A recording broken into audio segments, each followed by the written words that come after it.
Hey guys, Eric DK1 here, and this is the gun I used at D-Day this year. Um, was my AT weapon, and because I was on Omaha Beach, I decided instead of carrying two guns or leaving my bazooka in the boat, I took the bazooka shell off of the gun I used in my bazooka and just used that gun. And then when it got time to go into Colville, I put the bazooka shell on between the little period we had between Omaha and Colville, and then just had the bazooka. Um, it's JT Tac-5. Now I don't have the barrel on there right now.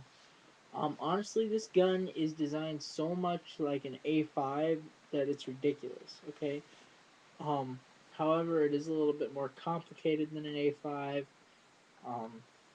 does come with a few nice features that the A5 doesn't have, though. But it doesn't have anything like the cyclone feed or anything. Now, this feed neck can go to your left, middle, or right. Personally, I like it in the middle, anyways. Um, it's got to be in the middle to go on the bazooka. Whatever. It's got the blade trigger, which honestly, can't really use it for anything because it's a long trigger pull. But um, the front hand grip, and this gun is deceivingly long. Okay, this thing is ridiculously large. Um, and truthfully, this whole assembly here really is nothing. Your bolt ends up coming to,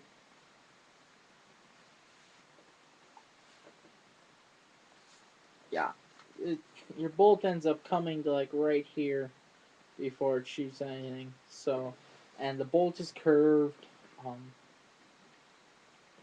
has a really nice sight rail.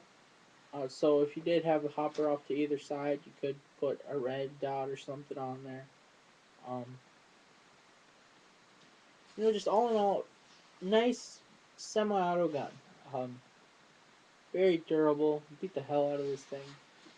Now, instead of having it with the stock barrel, found this barrel. It's a Smart Parts tactical rifle barrel. Um, 14-inch. This is what is used in the AT gun. Um, Goes on there.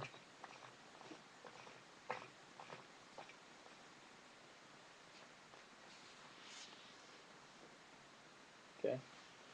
Um, Now, for those of you that are looking for a gun like this, I don't think they make the Tac-5 anymore.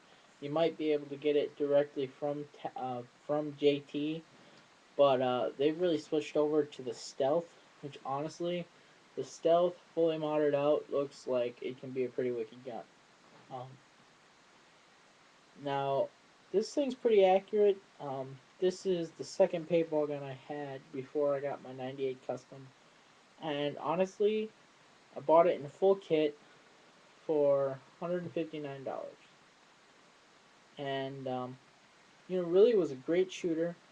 Um, I had the feed neck off to the right, and when I got my 98, I decided to bring it back to the middle and use it as more.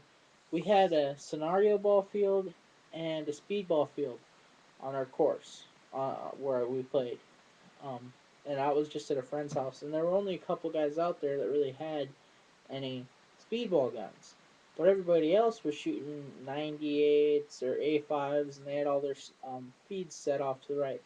So I was like, you know what? I'm going to take the Tac-5 out there, put the feed back in the middle, maybe gain a little bit of an advantage. Probably not much, but, whatever. Um, and really, it's a nice shooter. For me, it's about the perfect length. I got a 68-45 on there right now. With a 20 ounce CO2 tank, it fits a little bit better. Um, I do need to clean up this gun from D-Day though.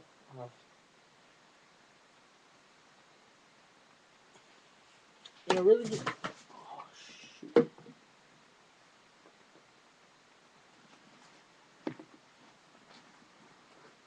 This is definitely one of the guns that I would buy from JT. you know, it's not the standard thing you see from JT. However, it does have a couple of the standard things you see from them, like the stacked ASA. So you got one hole here and one hole here. There's not too many companies that make an ASA that you can mount like that, so that's basically the only ASA you can use on this gun. Um, it's got the velocity change is exactly like an A5 right here in the side. Um, it does have a very nice bolt though, something I've never seen on the Tippmann, and maybe why I didn't break any paint in this gun while we were at D-Day. I broke paint in my A5 twice, and I broke paint in my 98 three times. I didn't break any paint with this. This gun has a curved bolt, um, or curved face.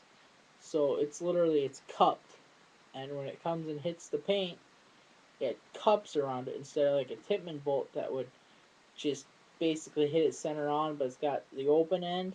This literally is concave, so it looks like a bowl, and it literally cups the paint when it hits it and shoots it. So, really, as an AT gun, really great gun. As your standard semi-auto playing on the woods ball field, good gun. Um, it's got nice grips. The blade trigger does actually feel really good when you're pulling it. Um, just when you're set up with this, you can't really get it back when you're holding it with one finger in, one finger out. So I always use two. I haven't made a shooting video of this because it was in the bazooka. I just took it out because I won't be using the bazooka at D-Day this year, and so I decided, might as well have it out in case I want to shoot it or something. So there you go, Tac-5, JT Tac-5. I'd give it a rating of about a 6 out of 10. Um, not even that. Just give it a 5 out of 10. Um, honestly, there's so many guns out there. For this gun in its price range, there's only two or three guns you could really get that would be any better. So in its price range, I give it like 7.5 out of 10. But overall, I give it like a 5 out of 10. Um, there are a couple upgrades you can get for it. They got the machine shroud for it. They got a stock for it. But you can only get them from JT. So there you go.